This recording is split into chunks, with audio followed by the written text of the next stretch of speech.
Magda Garcia. Tá pedindo para fazer chamada, eu vou fazer. Apresente. Pastor André Luiz Pessoa. Aparecida Alberto faltou. Célia Vicente de Lima. Delmira, eu não sei o nome completo porque não me fez a inscrição. Eduardo Oliveira, faltou até agora, não chegou. Eliane, a nossa irmã, presente. Idevaldo Alberto. Presente. Janaína Luiz Pessoa. José Luiz Divino, faltou. Laís, faltou. Leonardo, faltou. Estou falando só os nomes que me deram a inscrição. Lucas Yuri Lima, faltou. Marcelo está aqui. Maurício Teodorac, faltou. Obédio Divino, faltou. Regiane. Ricardo Barbosa, faltou. Pastora Sandra Vicente de Lima. Está em ordem alfabética, gente. Tatiane Vasconcelos. Tiago Paternosto. Vitor Carlos Mendes. Ai, desculpa. Que vacilado agora. Ele é do IEAD. Gislaine de Souza. Você estava presente até na primeira aula, né, minha irmã? Então, eu fiz 25 apostilas porque tinha 23 inscritos. Quer dizer que eu tenho inscrição, né? Bora, né? A gente parou onde? Nós paramos na página 17 da apostila. Da de vocês, eu estudei pela de vocês. Eu não sou a pessoa mesmo na língua. Inclusive, é importante que vocês abram Gálatas 1, verso 8 ao 11. Nós vamos continuar na história da igreja. Mas é importante que tudo que a gente fale tenha a pauta bíblica, né?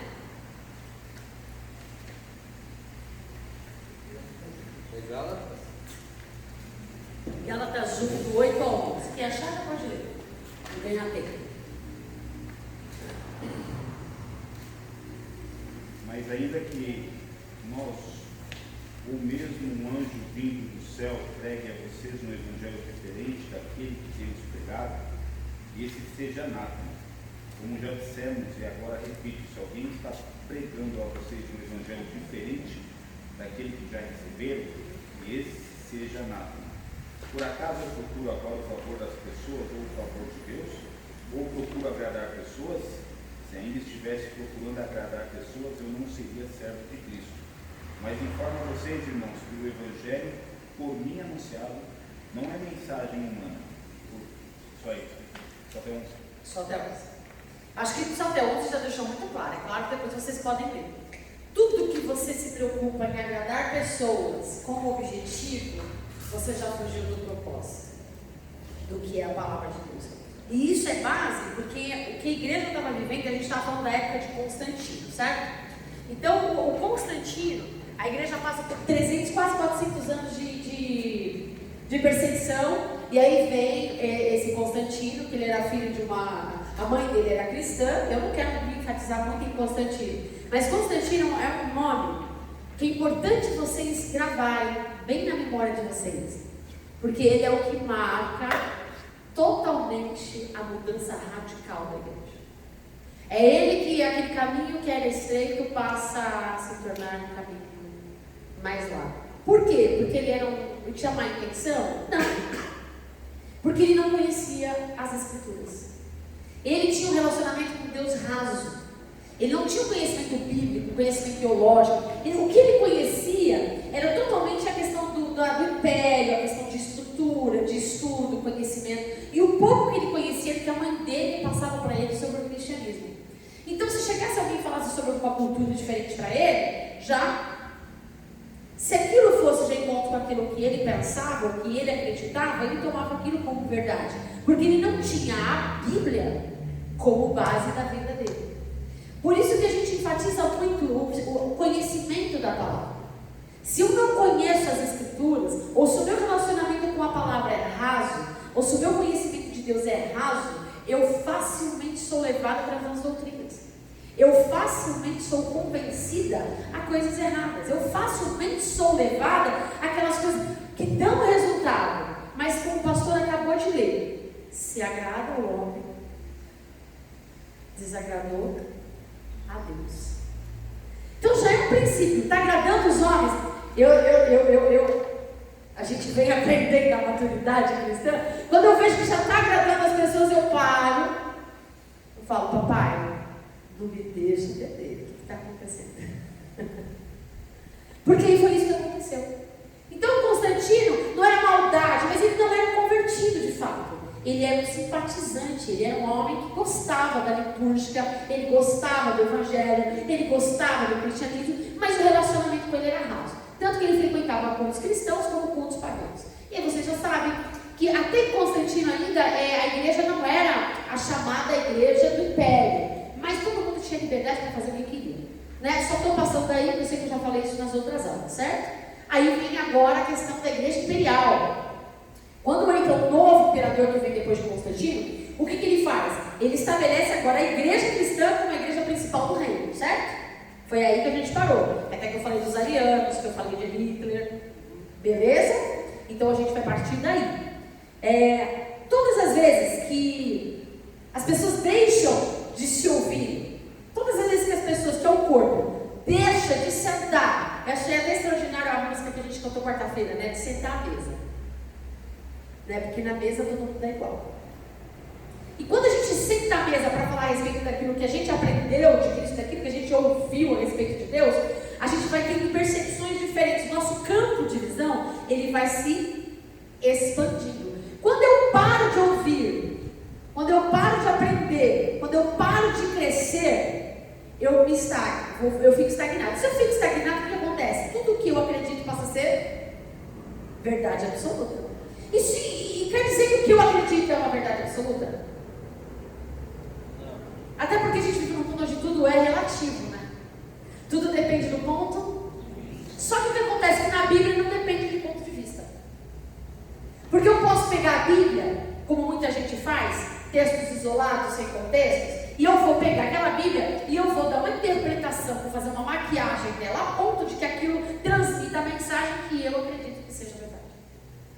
Aí vai chegar uma outra pessoa e vai pegar o mesmo texto bíblico e vai pegar aquele mesmo texto e vai falar exatamente o oposto de tudo aquilo que eu falei, porque o ponto de vista dele, senão não teria advogado de defesa e advogado de acusação. Não é verdade? É assim. Acontece que a Bíblia, e Paulo deixa isso claro, que o pastor leu em Gálatas, diz que não tem dúvida verdade. Não tem ponto de vista, não tem interpretação relativa. A Bíblia é o que ela diz que ela é. Ela é a verdade absoluta. E aí, como que eu explico a Bíblia? Segundo a psicanálise, segundo a psicologia? Não, a Bíblia explica a psicanálise. A Bíblia explica a psicologia. A ciência explica a Bíblia? Não, a Bíblia explica a ciência.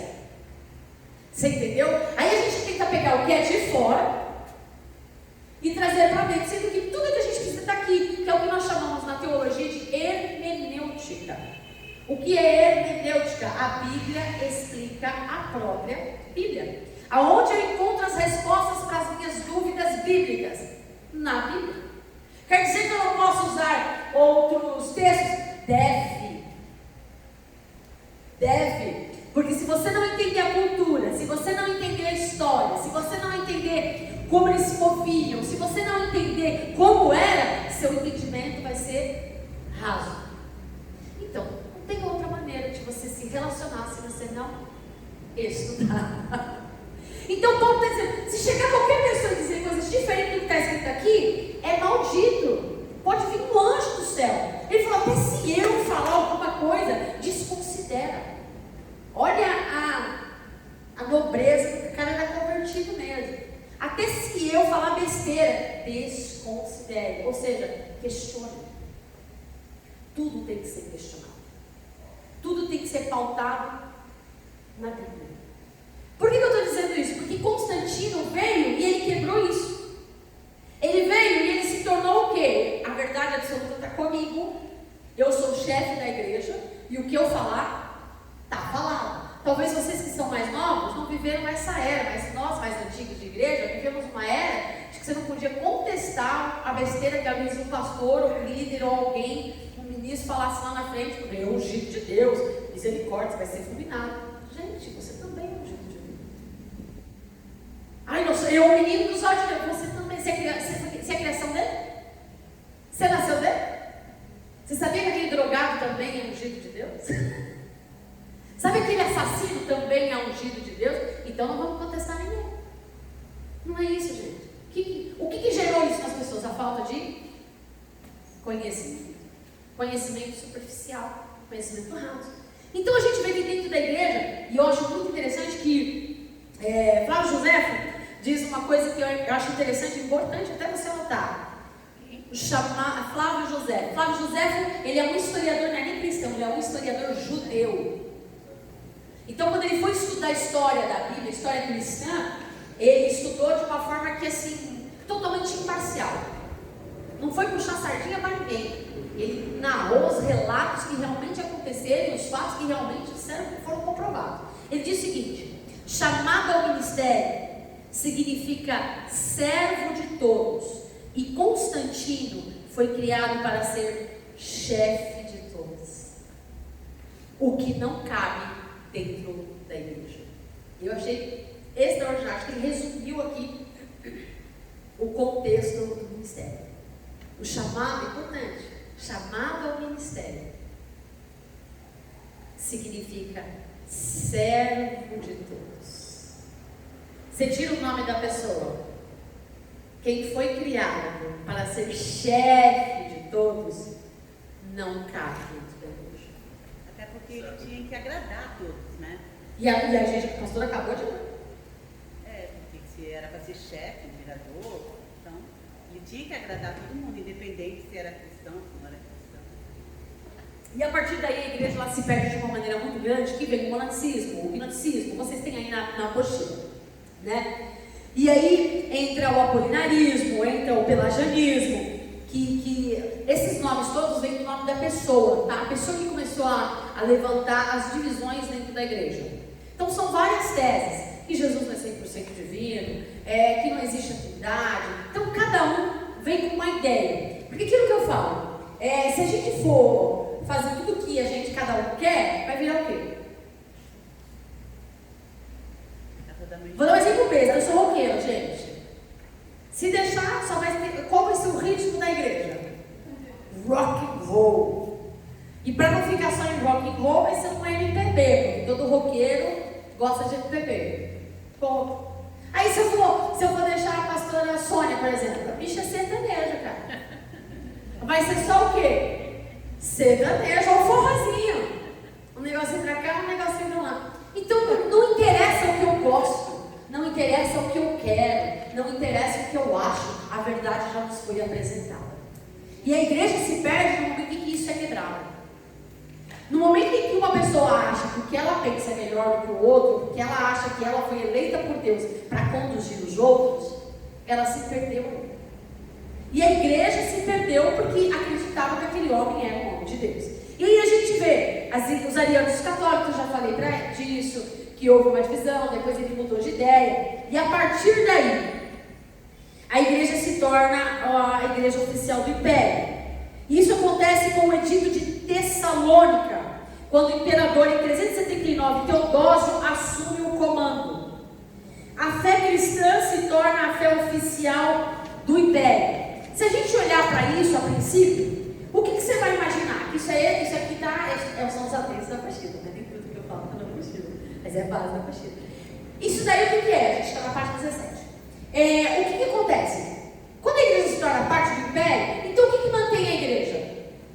Os impostos do império, o governo.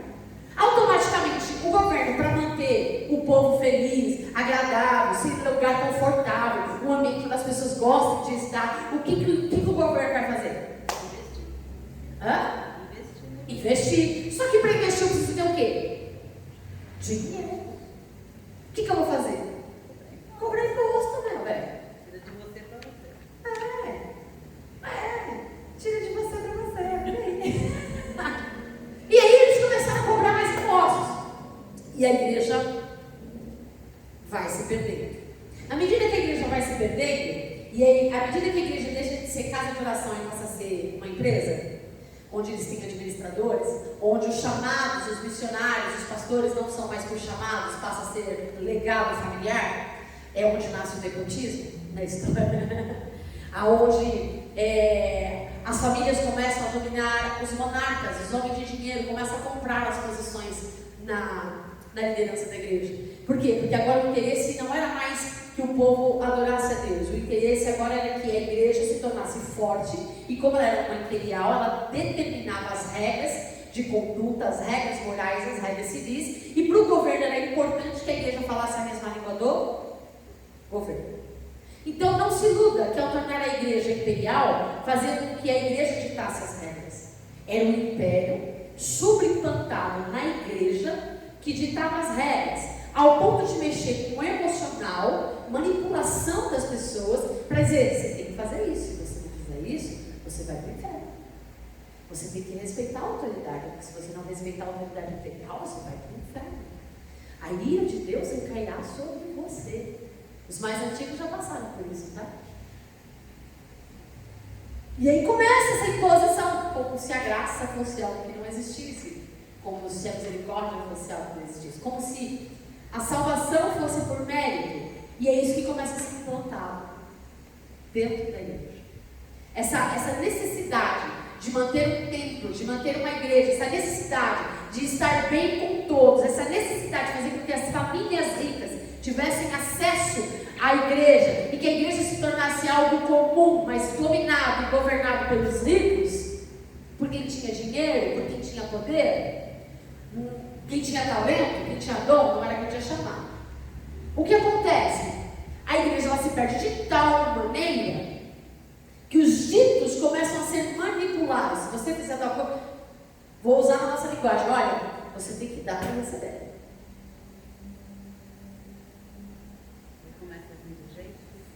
Um pouquinho mais à frente. Se quer ser abençoado, oferte. Quer prosperar? Dizime. E a Bíblia em momento algum fala sobre isso. Desde Gênesis Apocalipse ela fala da voluntariedade e generosidade do teu coração. A Bíblia fala de direção. Ela te dá uma direção. Ela te aponta um caminho. Qual caminho? Eles davam 10%. Mas ninguém falou que a regra é 10%, porque a regra é 100%. Porque tudo vem de Deus. Mas ele fala assim, eu aponto para os 10% e os 90% para você administrar. E esses 90% é para pão e semente. Ele já diz até para que você vai usar. A Bíblia diz, direciona, você faz o que você quiser. Mas a Bíblia até direciona para que você vai usar. Para pão e semente. Por que ele fala de semente? Porque naquela época eles eram agrícolas. Então eles viviam de quê? Da semente. Então eu tenho que construir uma casa, eu tenho que comprar alguma coisa, o que vai me gerar recurso para eu comprar alguma coisa? A semente. O que vai manter? Então qual que é a primazia? Primeiro, Deus. Segundo, pão. Terceiro, o que sobrar? Investe. É isso. Tem segredo? Mas o homem criou métodos. Fala. Curso básico financeiro. Hã? Curso básico da vida financeira. Além de ser um curso básico, se você vai para o livro de Provérbios, você vai aprender até em investimentos. Lá Salomão diz, né? Em commodities, em CDB, debênture, só não fala isso, mas ele fala até no que você deve, o que você pode investir, que será bem de graça da tua vida. A Bíblia é um padrão para tudo na nossa vida. Então, quando a gente vem dessa era da igreja, a gente começa aqui, que eu falei até da página 17, a igreja ela vem para um outro caminho, que é o período chamado da Idade Média, que é a igreja medieval. Quando acontece isso, a igreja ela começa a colocar, estabelecer líderes conforme os seus próprios interesses. Eu até vi aqui na apostila, eu quero que vocês abram comigo, só para vocês entenderem, né? Porque a Idade Média ela vai do ano 500 até o ano 900 e pouco, quase 1000 anos. Olha só para vocês terem uma ideia o que aconteceu com a igreja nesse período. Vai lá para a página 20. Em 381 é feito o Edito de Milão, onde Constantino, onde vem Teodósio, estabelece a igreja como imperial. Isso em 381 depois de Cristo. No ano 400, Maria passa a ser considerada mãe de Deus. E os católicos começam a interceder pelos mortos. Por que isso? A igreja estava tão perdida e Constantino influenciou tanto a igreja com os cultos pagãos que naquela época os gregos eles cultuavam as deusas da fertilidade. A deusa Osíris, uma delas, que era a chamada deusa da fertilidade. Então o que eles diziam? Para que haja produtividade, eles faziam menção: racionalidade humana tem que ser a partir de uma mãe. Fruto, produção, produtividade, fertilidade vem de quem? De uma mãe. Os pagãos adoram quem? Osíris, a deusa da fertilidade. Os cristãos adoram a quem? Então, os cristãos tinham que adorar alguém para ficar legal com o pessoal ali. E aí, quem que fica mais referenciado? Quem que é a mãe da produtividade? Quem que é a mãe da fertilidade? Quem é que representa a prosperidade para a vida? Quem é a mãe do cristianismo? Quem é a mãe do cristianismo? Olha como o conhecimento raso vem. Então eles misturam, peraí, deixa eu tratar aqueles misturando, mas peraí, os cristãos só adoram a Jesus. Mas ele tem mãe, gente. E a mãe, salve agraciada, o Senhor é convosco, bendito é o fruto do vosso ventre. Ela é até hoje eles defendem que ela permaneceu virgem por toda a vida. Não, e a Bíblia fala que não, e o contexto histórico também prova que Maria, mãe de Jesus, teve mais filhos. Mas para que essas coisas começassem a desvirtuar, para que eles conseguissem fazer o mesmo culto, tanto pagão quanto católico, nós vamos fazer uma veneração a quem? A Maria. E ela é uma mulher de Deus, gente. Mulher agraciada. Deus não escolheu qualquer um, não. Deus escolheu Maria, porque ela não era qualquer um. Mas ela não era santa.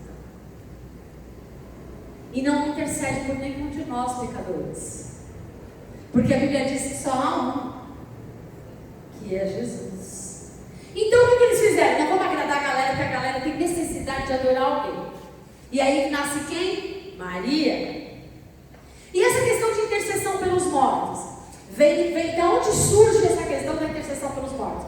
Jesus, ele foi lá no Lázaro, e ele falou: Lázaro, vem, Pai querido, para. Ele fez uma oração: Pai, eu oro porque eu sei que o Senhor me escuta. Mas ele não estava orando pelos mortos, ele estava trazendo a vida ao povo.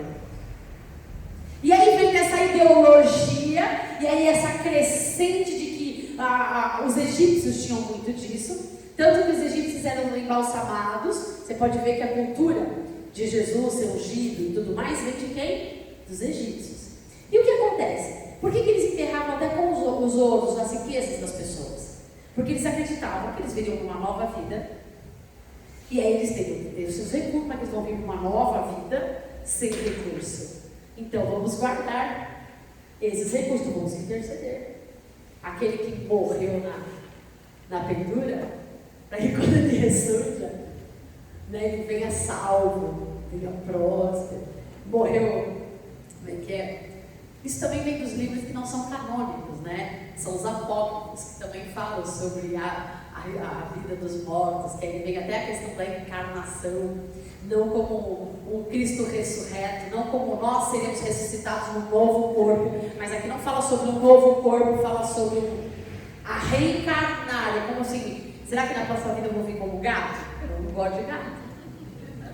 Eu gosto de gato na casa dos outros, eu gosto de cachorro. Será que eu vou vir como poodle? Acho que não, acho que se eu fosse vir na outra vida eu ia como pitbull mesmo. Ó, eu não sei quem foi que falou que é verdade, mas é verdade. Então, o que é isso? O conhecimento raso começou a deturpar as coisas. Até porque era interesse, porque isso agradava a todo mundo. Imagine assim, você tem o seu filho. Seu filho era um perdido da vida. Ele morreu. Beleza. Mas você quer que seu filho vá para o inferno? O que você quer acreditar? Você vai lá, até que tenha a questão do purgatório. Né? Você vai lá, paga um ter preço, paga um tempinho, e depois você entra no céu. No ano 431, eles instituem o culto a Maria no concílio de Éfeso.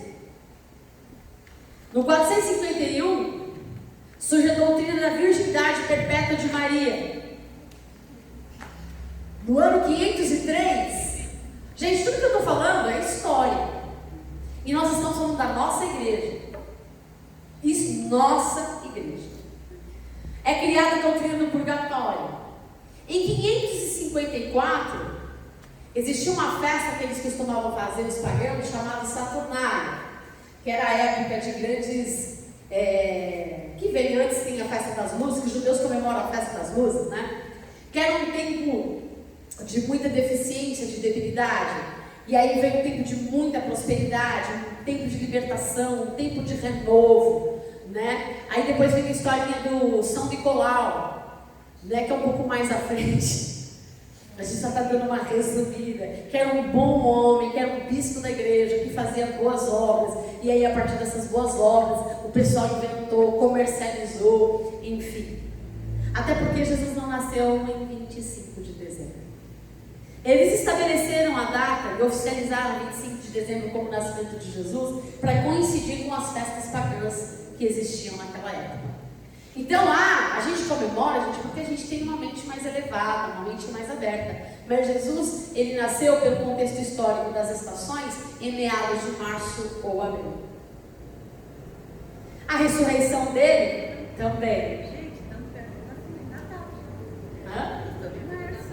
Nós estamos em março, pertinho, né? Vamos fazer o Natal. O nascimento de Jesus. Então, tudo que a igreja foi gerando foi para agradar.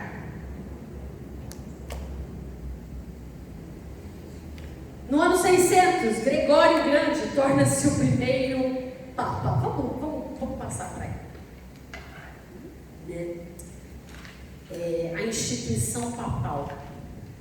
Quando que começa essa coisa do Papa? Eu preciso dizer quando é que começa a instituição papal? 17, né? É.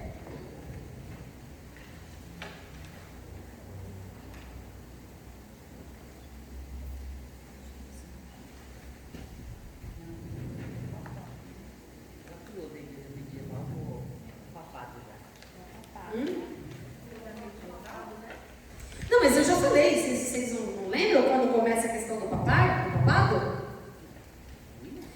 Quem que se intitula líder da igreja?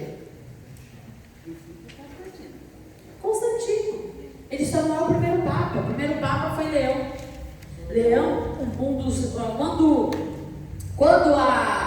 quando Roma ela começa a perder força, quando Roma começa a perder o seu poder imperial e ela se divide, o que ele faz? A gente tem que conquistar a igreja, porque a igreja ela tem grande poder de influência.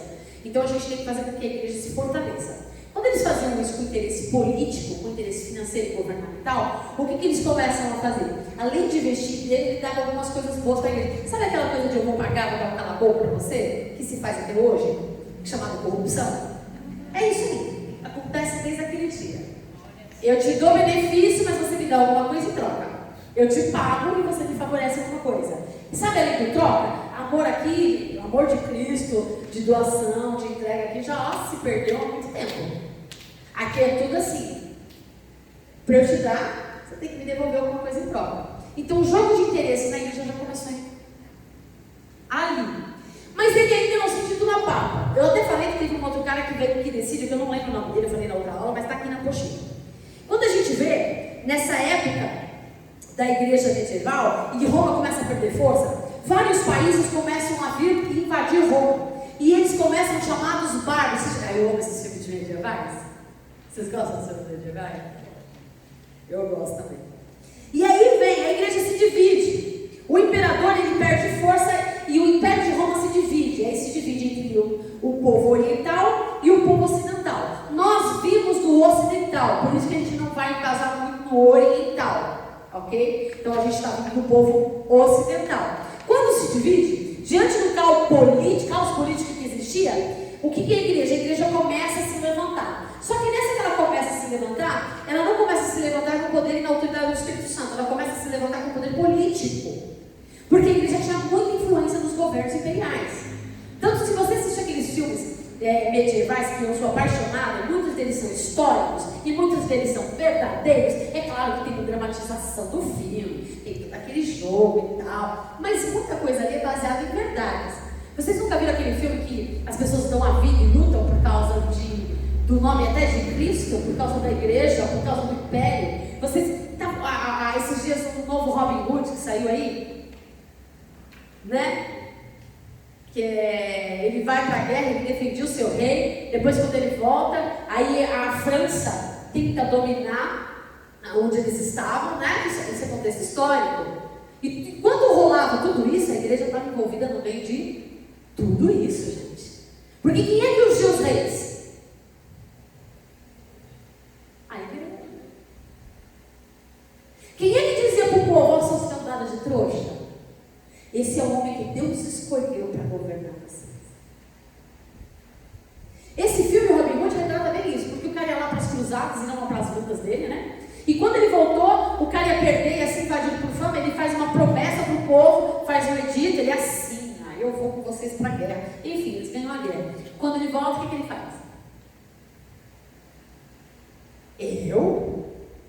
Eu sou o eleito de Deus. Eu não fiz pacto nenhum com vocês. Lembra Constantino, não lembra? Vocês decidiram, não vale de nada, o que vale é o que eu decido e acabou. E aí vem essas coisas, vem essa era. Os bárbaros começam a invadir. E sabe essas coisas que a gente chama de bárbaros, os vikings? A maioria deles, a história diz que 77% deles eram cristãos.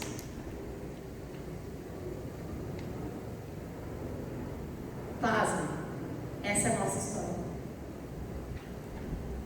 Não chegamos ainda nem nas cruzadas. Não chegamos ainda nem nas indulgências. Não chegamos ainda.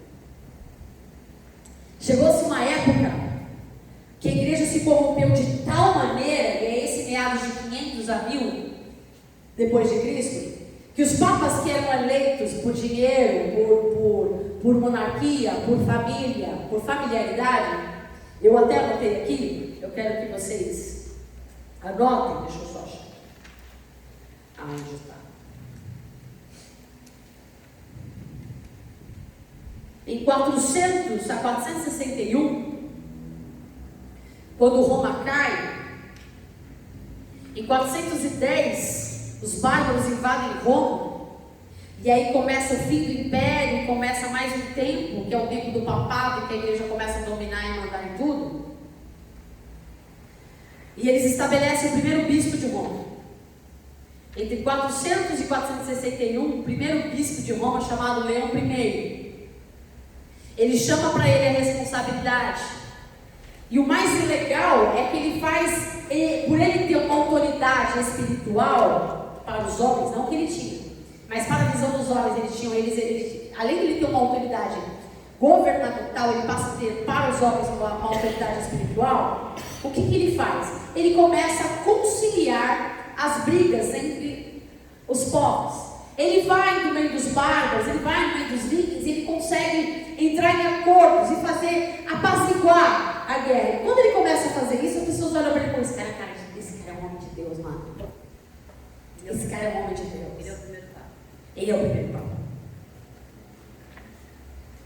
E isso faz com que ele ganhe muito poder.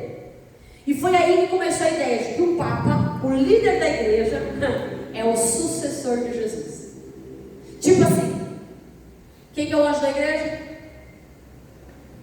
Quem que é a representação de Cristo na terra?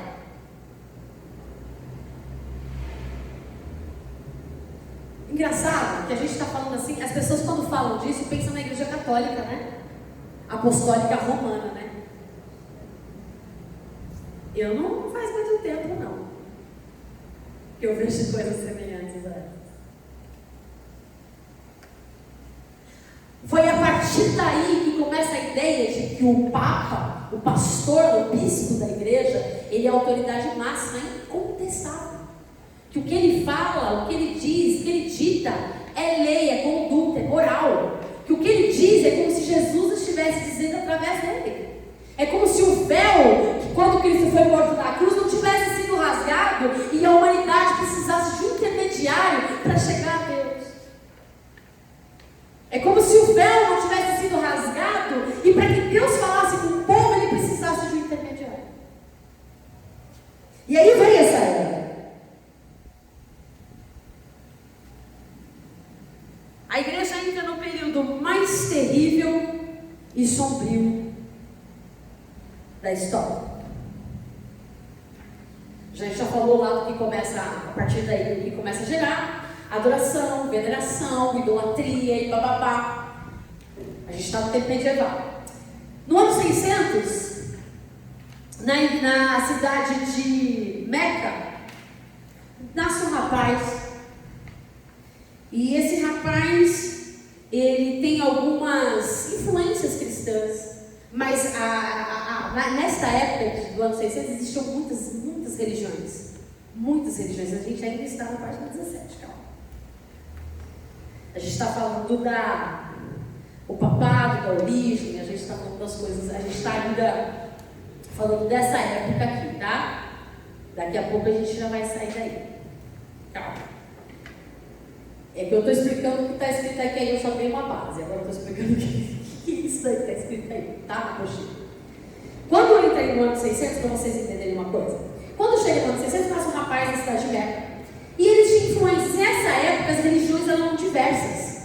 Porque as culturas pagãs influenciavam na igreja, a igreja já estava perdida. E a adoração a mortos, a adoração a deuses, a todas as crenças indígenas, as crenças, quando você estuda sobre religiões, você vê que o umbandismo já existia, você vê que essa era outro nome, tá? Mas essas coisas de relação a outros deuses, Deus Sol, Deus Lua, isso sempre existiu. E cada um fazia o seu culto, cada um fazia a sua adoração, cada um seguia o que queria, cada um vivia a vida que queria. A verdade é essa. Porque a igreja também fazia o que o homem que estava na liderança queria. Né? Então esse rapaz, ele sobe ao monte. Quando ele sobe ao monte, ele diz que tem uma revelação. E quando ele tem essa revelação, ele diz que o anjo Gabriel apareceu para ele. E o anjo Gabriel apareceu para ele e traz para ele as verdades da palavra. Traz para ele as verdades do que realmente é. Vocês sabem do que eu estou falando? Alguém? Alguém?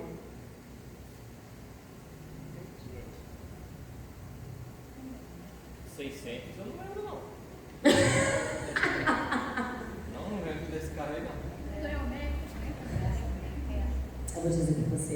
O nome dele é chamado Maomé.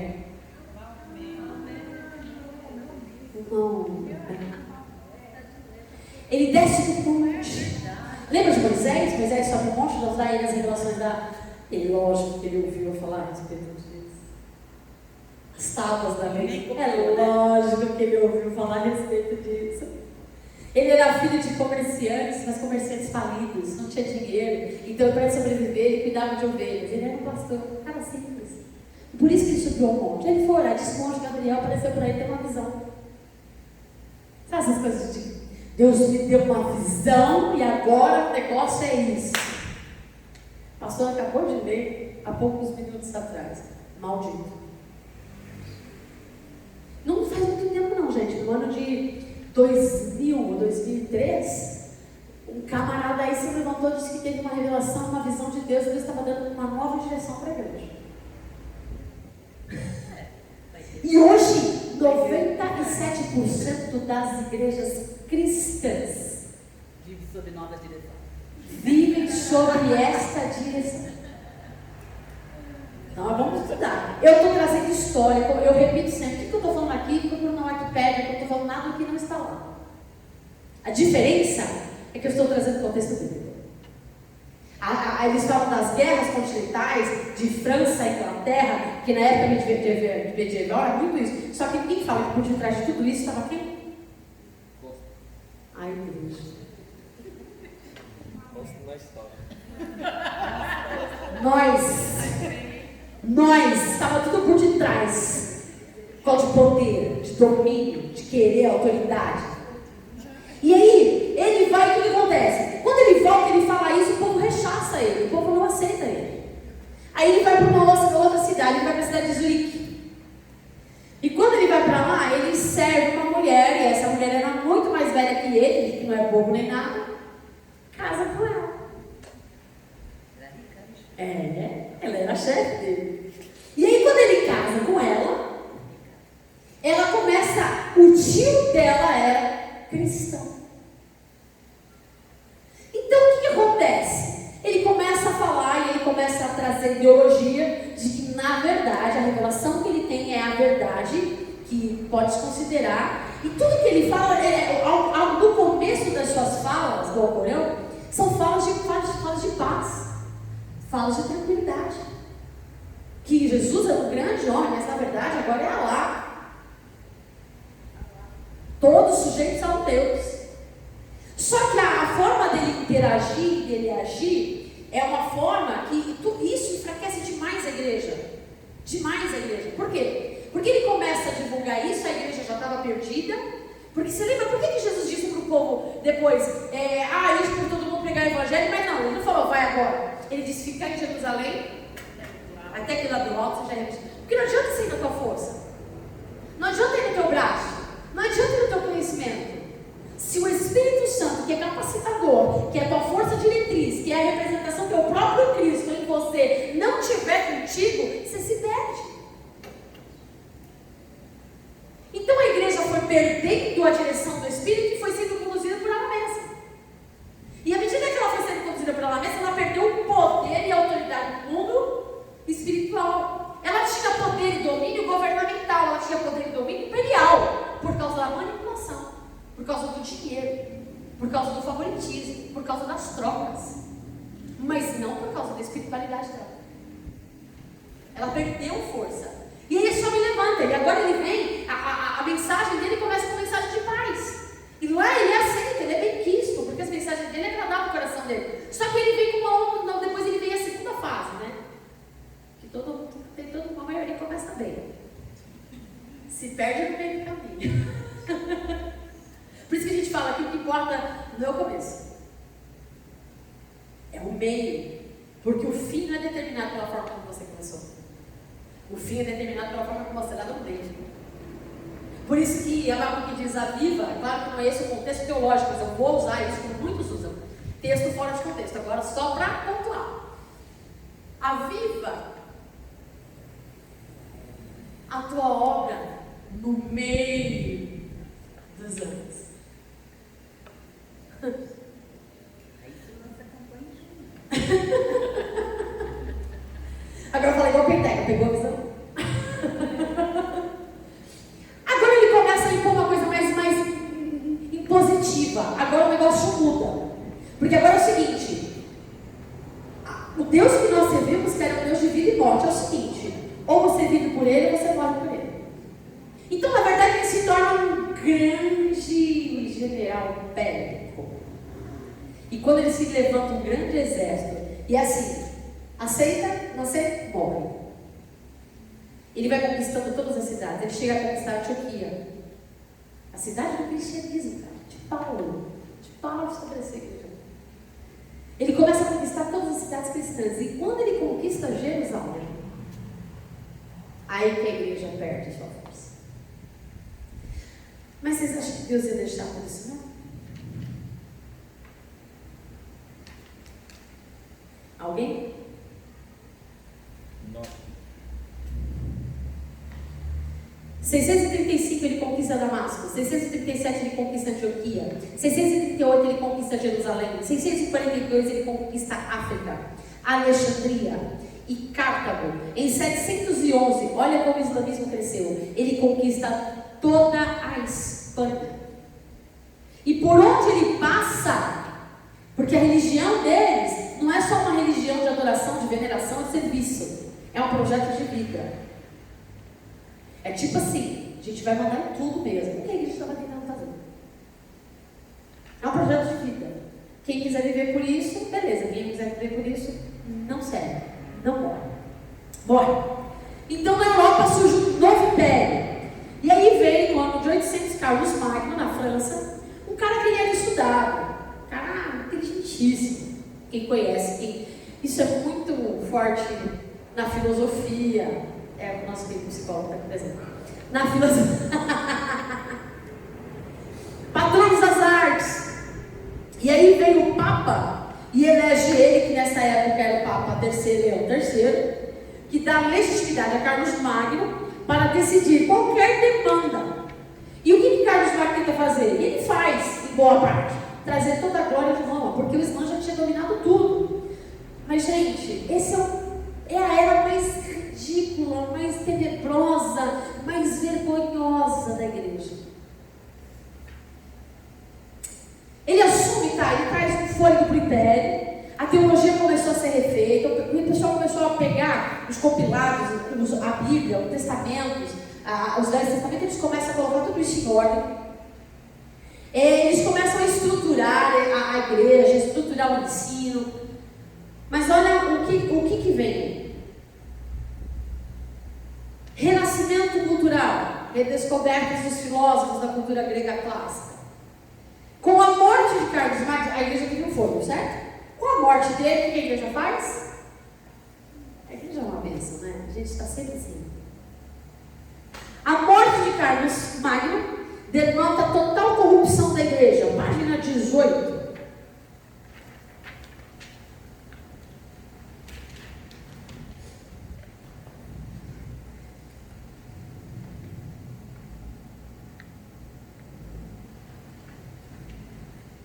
O período negro da história. O papado era um joguete de poderes e famílias poderosas. Gente, isso aí eu não deixei na apostila porque eu achei vergonhoso. Eu só vou citar aqui em aula, tá? Vários assassinatos eram cometidos pelos próprios papas. Até então a igreja aqui era a nossa igreja. Porque a igreja só se desvincula da igreja católica, a nossa igreja protestante, na reforma protestante. Porque até então, tudo isso que nós estamos falando é da nossa igreja. Perdida. É a nossa igreja. Nesse renascimento cultural é maravilhoso. Porque as pessoas começam a se voltar para a cultura, voltam-se para a beleza. Mas o problema é que agora o antropocentrismo começa a tomar conta. Tudo é voltado para o homem. Coisas lindas e maravilhosas nascem disso, porque o homem é a criação de Deus. Mas aí começa aquela coisa que é mais renascentista, que a ciência ela ganha mais força, onde eles começam a questionar até o que a Bíblia fala, a teologia, o criacionismo, tudo isso começa a perder força, porque a ciência agora fala, o que a ciência dita é regra, e não o que a Bíblia, ou a religião, ou qualquer religião diz. Embora, ao longo dos anos, vem se comprovando que o que a ciência nada mais faz é constatar aquilo que a Bíblia já havia dito. Né? Mas até esse entendimento de evolução, da ciência e tudo mais, existe essa quebra. E esse é o pior momento da igreja, porque por causa disso tudo, por causa dessa reconquista, por causa dessa intenção de querer restabelecer o império, nasce uma coisa que nós chamamos na cultura, a gente aprende isso na escola, feudalismo. Vocês sabem o que é feudalismo? Alguém?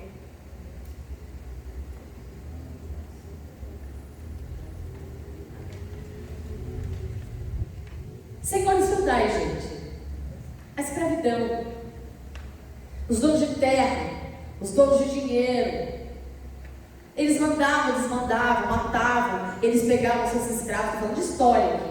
Eles pegavam, agora nessa igreja, é contexto histórico, é geral, não é só da igreja eu já vou falar, só falando contexto histórico. Pegavam as escravas, usava, abusava, estuprava, e tinha filhos com elas, e dane-se, tratava como nada, como ninguém. Eram os donos de tudo. É claro que isso foi melhorando, né, com a economia. Aí os senhores feudais, eles eram detentores de grandes dinheiros, eram detentores de terra, eles ditavam as regras que aconteciam. É claro que depois vem acabando com esse negócio de escravidão, depois vem a humanização das coisas. Eu só estou falando do start, porque na igreja não é diferente. Na igreja começa o seguinte: em 897, Papa Estevão, durante anos, tá? Para você ter noção, nesse período, vários papas foram assumindo poder. E geralmente os papas que foram assumindo poder eram os sucessores, as pessoas que eles escolhiam dentre o povo de dinheiro, dentre o povo monarca, dentre a sua própria família, para ser eleito e para comandar. Chegaram ao ponto de colocar 2 papas ao mesmo tempo. Imagina a briga que deu. Por quê? Porque uns concordavam mais com uma coisa, outros concordavam mais com outra. Então eu vou escolher o papa que me agrada, outro vou escolher o papa que me agrada. Imagina a briga que deu. Já começa aí. 2 líderes para a igreja. Mas aí chegou um tempo que não dá, aí um exclui o outro. Aí esse exclui esse e esse exclui esse. Tá? É normal. Nada que a gente... Qualquer semelhança com a igreja de hoje é... Não, era coincidência. Não existe isso na igreja hoje. Chegaram ao ponto absurdo de pegar uma criança de 15 anos e colocar no papa. Está na história, você pode pesquisar. Uma criança de 15 anos e colocar no papa. Que coisa linda, né? Para você ver o absurdo que a igreja chega. De colocar a gente despreparada para liderar. E papa? Quem mandaram, na verdade? Quem estava por detrás, né? Gente, em 897, Papa Estevão VI pede para desenterrar o seu... Olha a loucura que virou a igreja. Desenterrar seu antecessor, vestir ele com roupas papais e arrastá-lo pelas ruas e considerar ele culpado, jogando seu corpo no rio. História, pode procurar. Papa, o chefe da igreja. Sucessor de Jesus. O sucessor de Jesus. O anjo, o iluminado da igreja. 904, Sérgio III manda matar todos aqueles que estavam sendo indicados ao papado. Todos os seus rivais. Ele manda matar todo mundo. Não bastou aí. Ele teve um relacionamento conjugal extra com uma amante, teve um filho com ela. E adivinha quem foi o sucessor ao papado dele? O bastardo. E a igreja? Inerte. E a igreja? Inerte. João 10. Enquanto ele dormia belo, vinham os seus ajudantes auxiliares do papado que cuidavam, vão na caminha dele, pegam o travesseirinho dele e matam o papa. Bonifácio e João 14, 14, eles começaram a colocar as ideias dele, o povo não gostou, e o que o povo fez? Os que serviam ele, os copeiros do rei, que tinham que experimentar que funcionou, que os próprios copeiros dos reis aqui envenenaram, mataram os papas, envenenaram. Gente boa. Acho que o Papa atual não leu a história da igreja, não queria ser Papa. Gente boa, igreja, gente boa. Os líderes da igreja uma bênção. Os anjos da igreja, eles estão. Gente fera. No ano de 1054 acontece o primeiro cisma da igreja. Vocês já ouviram falar sobre o cisma da igreja? Não. Grande cisma, está na página 18.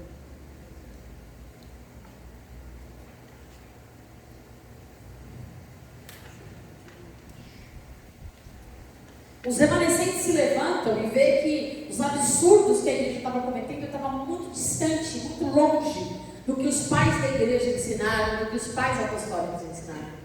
E eles começam a falar, não, a gente tem que parar com essa palhaçada, a gente tem que parar com isso. É claro que a história diz que tudo tinha interesse de poder, de política e domínio. Mas eu creio que no meio dessa gente toda, ainda existia um povo lavado, um povo santo, um povo redimido, que ainda orava. apareceu. Mas eu creio. A igreja se divide. O cisma da igreja, ele representa esse racha entre a igreja ortodoxa. A igreja ela começa a querer viver os principais, os princípios, voltar à origem. E a igreja não, a gente tem que estar na era, a gente está ganhando poder, a gente está ganhando domínio, a gente está ganhando dinheiro, a gente está crescendo, vamos nessa onda. E esse cisma é o grande racha da igreja. Então, começa a igreja católica, apostólica, agora se divide. Roma. Então agora tem a divisão: Igreja Católica Apostólica Romana e a Igreja Católica Ortodoxa. As questões políticas e as questões teológicas, essas divisões geram esse cisma, geram esse racha na igreja. E a pior coisa, o que mais vem da Igreja Ortodoxa é aquela coisa de: será que o Estado tem que se relacionar com a igreja? O que vem de fato dividir a igreja, o cisma nessa época, a igreja se mistura com o Estado pode se misturar com a igreja? Porque até então a igreja e o Estado eram um encargo. E a igreja ortodoxa não, a gente não pode se influenciar, a gente tem que deixar. E a gente vê que na Reforma Protestante, uma das coisas que a gente faz, que a gente vai estudar sobre a Reforma Protestante, os grandes avivamentos da Bíblia, que faz parte da história, até aqui a gente está falando da vergonha. Já tem coisa boa. É a reforma, irmão. Quando a reforma fica Tem melhor. coisa boa. Não fica assim 100%, mas fica melhor. Não fica. Nunca fica. Não fica. Mas, gente, quase 400 anos de perseguição e a igreja permanecia firme nos princípios e na palavra de Deus. Foram quase 400 anos, as pessoas eram mortas. As pessoas viviam, perdiam suas coisas, mas as pessoas permaneciam íntegras, fiéis à essência da palavra. Deu um tempo de sossego e a igreja se perdeu não foi um completamente. tempo de sossego, foi um tempo de governo na igreja, né? Não, mas então não. Quando Constantino vem, ele acaba com a perseguição. É a primeira coisa. Então a igreja faz o quê? Descansa. Então, mas fica na mão do Relaxa. Aí, quando a igreja relaxa, quando a parte espiritual cai, a parte humana domina. Foi isso que aconteceu. Foi isso. Quando a gente, é incrível, né? Eu falo sempre. Por isso que eu me julgo muito, eu me auto-analiso, e eu tenho muita dificuldade pessoal quando eu estou com um problema demais de orar por mim. A Bíblia manda orar. A Bíblia fala: vocês que estão com problema, vai lá e ora. A Bíblia manda. Mas eu, linda, tenho uma dificuldade muito grande. É mais fácil para orar por você, quebrada. Eu acho que eu tenho mais fé para orar por você quando eu estou mais quebrada do que fazer qualquer intercessão por mim. Verdade. Por quê? Porque a gente se lembra de Deus muito fácil quando a gente precisa de alguma coisa. E aí eu acho hipócrita. E eu quero fugir, lutar contra a hipocrisia que existe na minha humanidade. Porque eu sou verdadeiro adorador quando as coisas estão bem também. Eu busco a Deus quando Ele me favorece com todos os benefícios. Porque se eu sou um quando eu não tenho e outro quando eu tenho, eu não passo por hipócrita. Então é por isso que eu me cobro, me cobro demais. E graças a Deus eu tenho intercessores que oram por mim. Não está lascado. E quando eu estou nos perrengues da vida, Deus levanta os intercessores. Verdade, irmãos, eu estou rasgando meu coração para vocês. A minha oração quando eu estou nos piores momentos da minha vida é: Senhor, que a tua misericórdia me alcance. Esta é a minha oração. Porque eu tenho mais, verdade, sem hipocrisia, eu tenho mais do que eu mereço. Se você viver falando que eu tenho mais do que eu mereço, eu estou passando os piores problemas da minha vida. Porque é fácil falar que está tudo bem quando tudo está bem. Mas isso é evangelho, gente. A igreja, a história nos mostra. Vamos lá. Quando acontece esse cisma, a liderança da igreja já está corrompida, já está perdida, ela já está concentrada na mão de um homem só, um homem que busca seus próprios interesses, um homem que busca crescimento. A igreja virou uma empresa, né? Então, assim, um negócio de família. É a triste verdade. E aí o que acontece? Deus estava muito longe de tudo isso. objeto de poder e de influência política, e para a sociedade e Estado, porque era amor, eu sou da igreja, cara, eu sou cristão, eu sou católico, apostólico, não, amor, eu sou qualquer, eu tenho autoridade, eu sou um cara. Gente, eu sei os mais antigos já viveram essa fase, já? Você pegava a Bíblia, você não precisava nem assinar um documento, meu, você dizia que tu era cristão, bichinho te vendia fiado. Vocês pegaram essa época? E hoje em dia é o contrário. Não. Eu peguei essa época, Hoje gente. fazer negócio com crente. Eu lembrava, eu fui criada pelos meus avós. Meu avô falava, nossa, meu avô tinha. Onde meu avô passava, não precisava nem de caderneta para anotar, não. Era mais fácil o meu avô lembrar que devia do que o homem para quem devia lembrar que meu avô devia. Você viu as coisas como eram. E aí, os maus testemunhos. Aí se aproveitaram disso. Aí os falsos cristãos usando-se da manchando a imagem dos bons cristãos. Hoje eu sou cristã. Oro 1000 vezes antes de fazer negócio com crente. E se puder, não faça. Vamos lá. Mas a igreja perdeu muito dinheiro, certo? Houve um cisma, houve um racha, houve uma divisão. Perderam dinheiro. Então o que a gente tem que fazer? Arrecadar dinheiro. E como é que a gente arrecada dinheiro? Convence o povo. Mas eu também preciso pedir espaço, pedir território, pedir domínio de cidades. O que eu vou fazer? Vamos conquistar a cidade de novo. Começam então as chamadas cruzadas. Gente, eu amo porque eles retratam as cruzadas dos filmes medievais, eu acho muito louco. Quem não gosta de matança não assiste não. Mas se a gente vê aqueles filmes, ainda é pouco quando você olha para a literatura. Quando você lê um livro e você assiste um filme, você vê que o filme ainda pegou leve com aquilo que a literatura te traz, as verdades. Para você ver como o negócio é. Os cristãos ali peregrinavam para Jerusalém. Só que lembra que os islamistas, eles conquistaram Jerusalém? Lembra? Os judeus chegam todo ano para onde? Todo bom judeu. Jerusalém estava dominada por quem? Pelo Islã. E agora, se eles forem lá, o que eu faço? Guerra. A igreja tem que voltar a ter seu domínio. Vamos ajeitar todo mundo aí. Pega lá os fazendeiros, pega os homens da espada, os homens guerreiros, e nós vamos voltar a conquistar. Porque Deus está no negócio.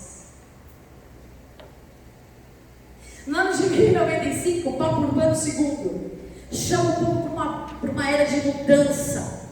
Ele fala o seguinte: é inadmissível que Jerusalém, a cidade santa, o centro de adoração, onde todo o povo de Deus se reunia para prestar culto, seja dominado por hereges.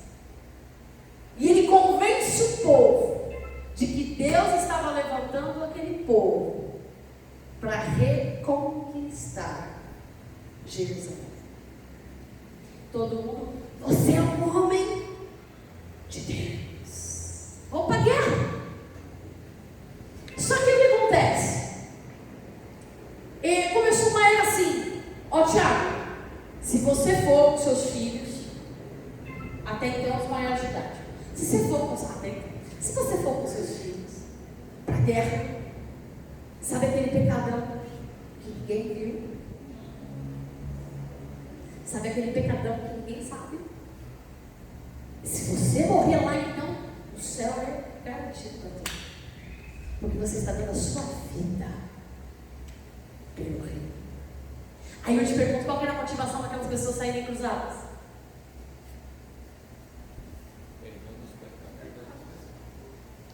Qual que era o objetivo desse povo? Conhecer a Deus? Adorar a Deus? Servir a Deus? Propagar o reino?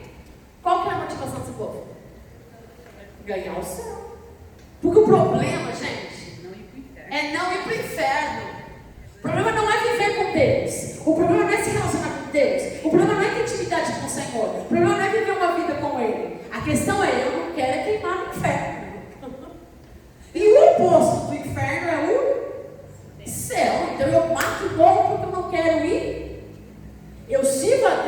porque eu amo a Deus, eu sirvo a Deus porque eu não quero ir para o inferno. Gente, até hoje não é muita gente. Eu só estou narrando a história. Como é que é o ditado? Mera coincidência. Como é que é? Mera semelhança. Qualquer semelhança Qualquer semelhança é vera com coincidência. né? Não, eu quero o benefício que o meu serviço, que o meu trabalho vai me oferecer. Não é porque eu amo o meu Senhor.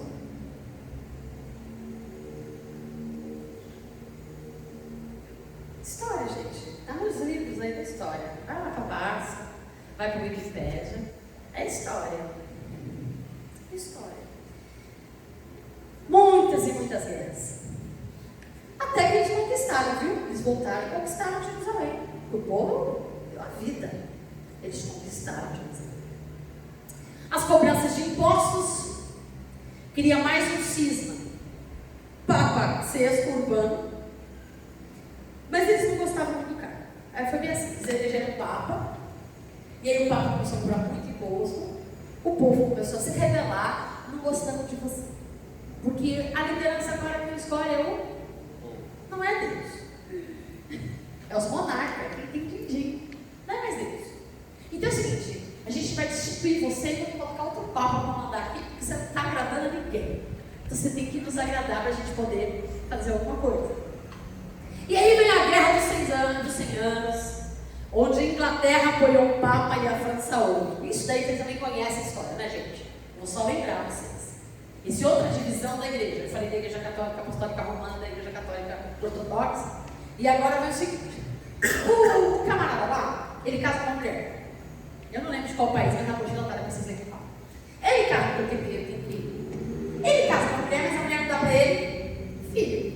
Então, como que era a regra? Para eu perpetuar o negócio agora, o negócio da família, né? Precisa seguir na família. Então eu preciso ter filho. Mas o divórcio ele é proibido. Então ele pede para o Papa: anula meu casamento. Anula meu casamento. Anula meu casamento do rei. Anula meu casamento. E aí o Papa fala: não posso, não vou. Ele falou: quer saber? Então a gente vai romper com você. Então, a gente vai romper com você. Acabou. Nasce mais uma igreja aqui.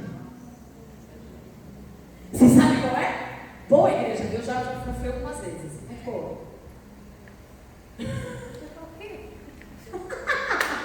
Ninguém sabe, gente, pelo amor de Deus, ajuda eu. Ajuda eu. Anglicana. Nessa igreja anglicana é o mesmo rito da igreja católica apostólica romana. A diferença é que os papas agora não precisam mais defender o celibato, na verdade os pastores, né, os bispos da igreja, os padres. Os padres podem se casar, podem ter filhos, normal. E aí ele falou: eu vou querer um papa que vai assinar e vai anular meu casamento. Então ele elege outro papa e é o seguinte: você escolhe qual papa você quer servir, tá bom? Se você quer servir aquele que é contra o divórcio, segue aquele contra o divórcio. Se você quiser servir aquele que é a favor do divórcio, segue aquele que é a favor do divórcio. E ponto, eu vou viver minha vida, vou seguir, e Deus vai me abençoar do mesmo jeito, tá tudo certo. Nós não aprendemos nada com a igreja antiga, então. Não, peraí. Fiquei triste agora. A igreja primitiva não é.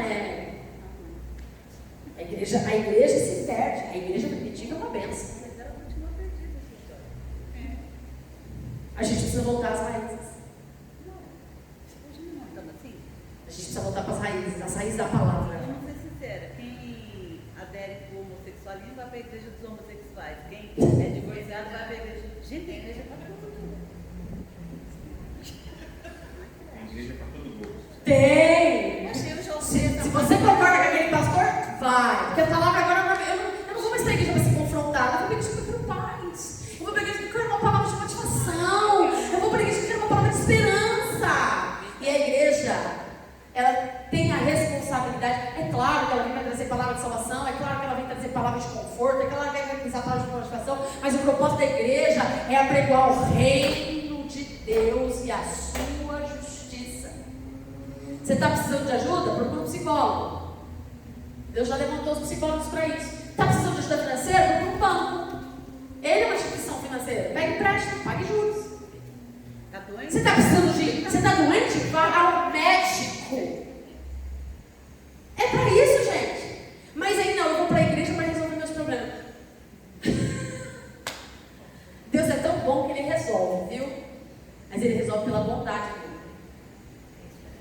Porque ele queria trazer a salvação.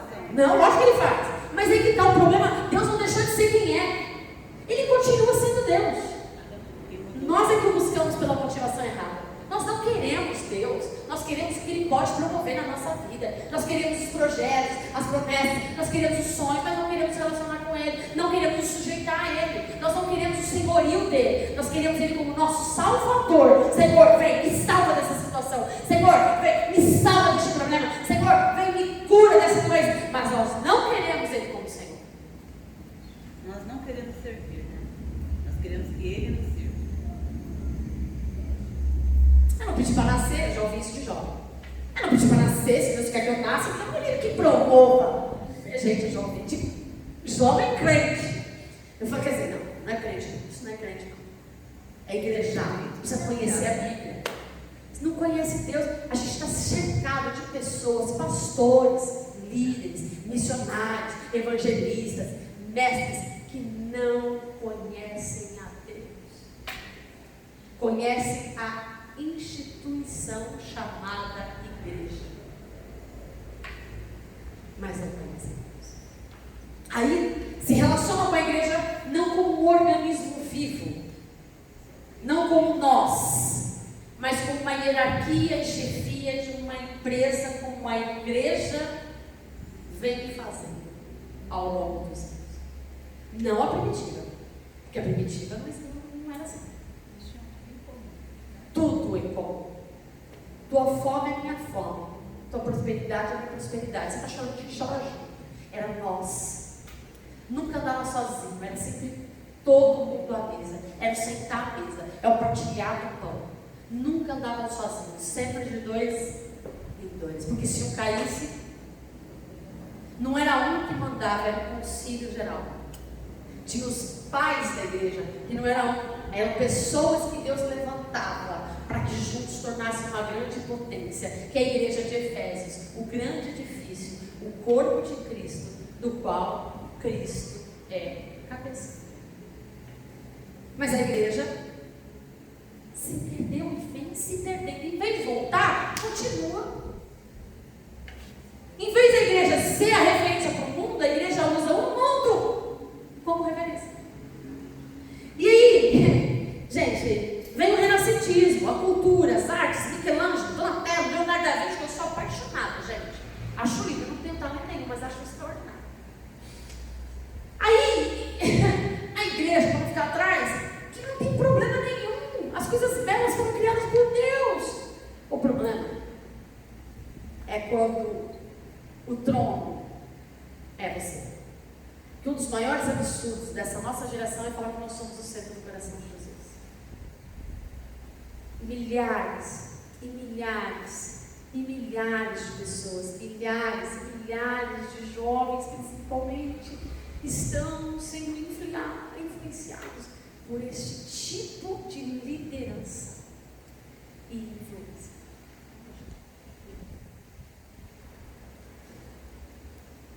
A própria igreja se lança nessa noia de beleza, de estrutura, de obras, arte, estética, aparência. Gente, vamos voltar para Ageu. Vocês estão aí cuidando das suas casas apaneladas, da estrutura, enquanto a casa do Senhor não é templo, a casa do Senhor é você. Você está se preocupando com o exterior, enquanto você, que hoje que Deus não habita em templos feitos por mãos de homens, Deus habita na sua criação. Você está destruído, você é um sepulcro caiado, você vive de aparência e você está preocupado com o que você vai apresentar para as pessoas. É lindo, é lindo. A igreja, gente, você vai, eu acho que eu vou lá ver ainda as maiores catedrais. Itália, Portugal, Grécia. Olha os vitrais daquelas igrejas, a coisa mais linda do mundo, é de chorar aqui, eu acho extraordinário. Isso não é ruim, não. O problema é o coração do homem, que pega a beleza do que Deus cria e se volta para si. Olha como está as belezas do homem que cria. Pelo Espírito Santo, ou pela inteligência que Deus deu, pela dotação que Deus dá à pessoa, não é isso. O problema é o que o pessoal faz com aquilo que Deus dá. E aí, se não bastasse as cruzadas,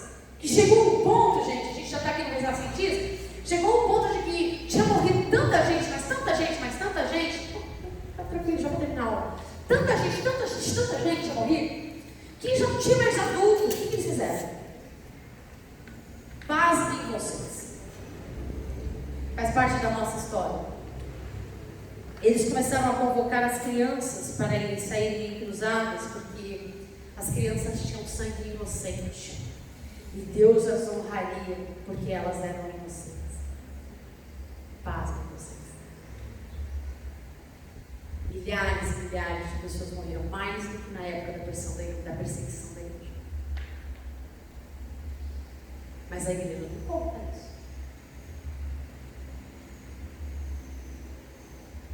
É uma vergonha. Ainda você se pergunta, por que o mundo odeia tanta igreja?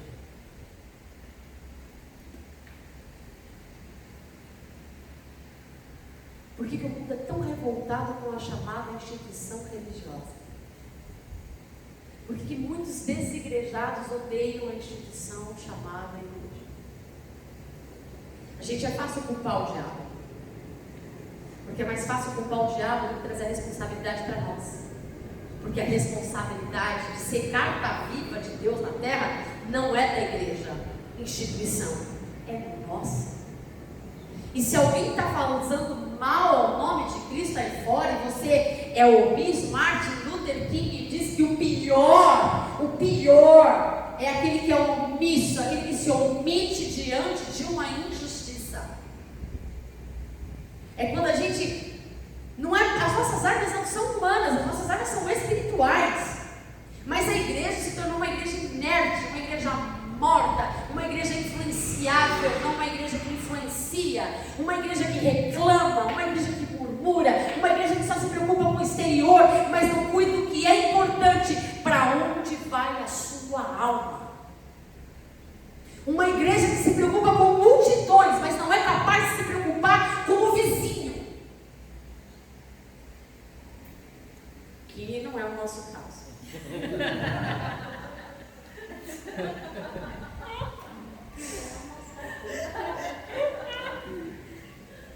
Verdade, gente. É triste, mas é a verdade.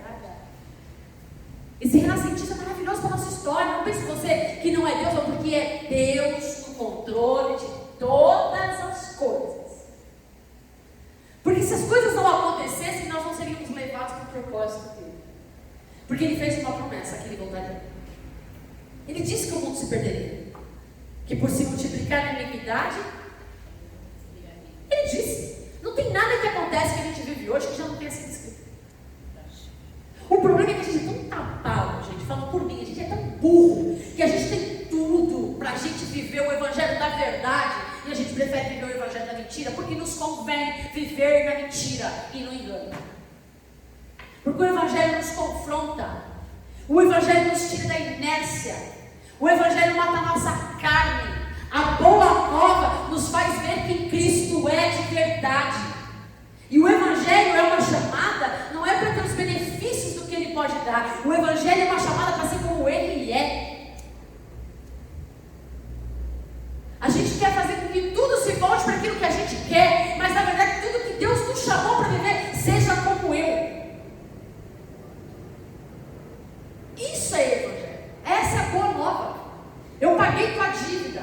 Você não deve mais nada. Você não é mais escravo. Você era escravo do pecado. Eu te libertei para te dar uma nova vida. Que vida você quer viver? E a gente consegue escolher viver na escravidão do pecado, da mentira, do engano. É triste, mas é a nossa verdade. Vem a era renascentista, eu vou parar aqui. E nessa era renascentista, onde a igreja é a mais linda do mundo, mas para manter toda a beleza, ela precisa de dinheiro. Não basta o imposto, não basta o dízimo, não basta a oferta. Não basta as ofertas aos salvos. Agora vem as indulgências. Chegamos. Eu quero encerrar essa parte de tristeza e quero trazer um pouco de paz para nós. Está triste. Está triste. Porque foi o cume, o absurdo das indulgências que Deus levanta pequenos homens que se levantam e começam a pré-reforma. Eu quero terminar aqui, eu tenho 3 minutos, eu quero encerrar aqui, fazer uma pincelada, leiam porque é importante. Para a gente começar nos pré-reformados. Aí agora a gente vai ver Deus levantando os remanescentes, é incrível. que de 1000 Deus levanta um. De grandes cidades, Deus vai lá na menorzinha, no escondidinho, pega um camarada que está estudando a Bíblia, de repente, um cara que vive em depressão, gente. Martinho Lutero era depressivo. Ele tinha conflitos com o pai dele, com os pais, ele era rejeitado. Martinho Lutero, ele se odiava, ele se flagelava, ele se martirizava, ele se machucava, ele se feria. Às vezes entrava no quarto dele e ele estava desmaiado de tanto que ele batia nele mesmo. Porque ele não aceitava, ele tinha ódio de Deus por amá-lo. Não, Deus não pode me amar porque eu sou pecador. Deus eu não aceito que esse Deus me ame. Eu não aceito.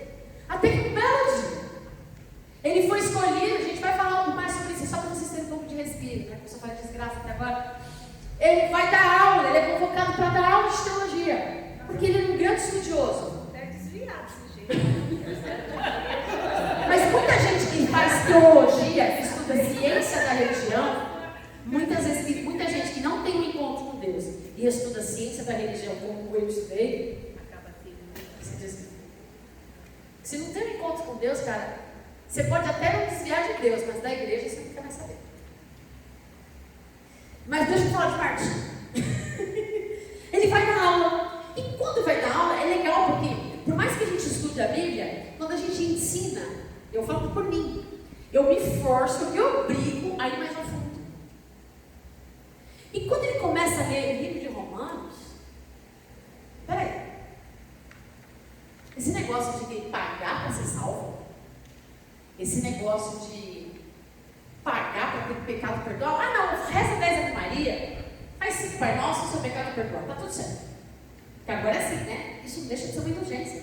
Mas naquela época eles estavam precisando de dinheiro, a gente então é din-din. Paga 10 moedinhas de prata, fica tranquilo. Se você entregar suas fazendas, o céu é garantido para você. Olha o céu aberto, isso que vejo os céus abertos.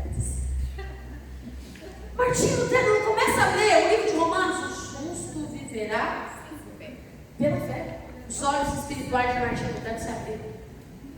E aí ele começa, peraí, tem coisa errada. Tem coisa errada. E aí a gente parte daqui. Na próxima aula. Se coloca de pé, vamos orar.